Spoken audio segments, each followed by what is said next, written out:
kam dëgjuar që ke thënë që Meserlin je njohur në traget. Po, e vërtet është. Pra një nga këto udhëtimet për Shqipëri. Njohja e parë, jo, ka qenë duke shkuar. Fakt arsyeja ka qenë një libër. Pa vlerë kishte një libër atëherë. Ishim dhe lexon një ditë. Të lutem ai lep një ditë apo 2 ditë dhe unë ta lexoj. Dhe kjo ka ndodhur atje, duke qenë se ky tragedi do të i ditë për me shku nga krahu tjetër. Më gjeti brenda në anija dhe ishin 2000-3000 veta, nuk ishin anije të vogla. Edhe për t'u gjetur s'është lehtë.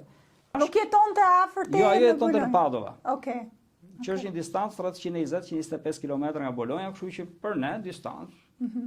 As nuk e dija ku ishte në hartë Padova, isha 17 vjeç, ku e di, ku është Bologna, ku është Padova. 97-ën, informacioni zero. Pra, si ka qenë rrugtimi juaj bashkë atje? Edhe ajo ndenjë 10 vjet bashkë me ty? Po, pak disa muaj më shumë, po pak a shumë njësoj. Unë mendoj që të forcojnë problematikat. Pra barrierat, problemet, sfidat, vështirësitë, to të forcojnë. Dhe kur mbështet njëri tjetër, kjo bën gjë më të bukur. Dhe kur e ka përcen atë filtrin, krijohet një lidhje aq e fortë, sa që vështirë ta ndash. Ne po bëjmë llogaritë tash 27 vjet të mbushura. I kryet studimet atje dhe pastaj të dy vendosët të ktheheshit në Shqipëri. Ne u kthyem në 2006 në Shqipëri. Ishte zgjedhje e përbashkët e natyrshme? Jo, ishte zgjedhje fatkeqëse.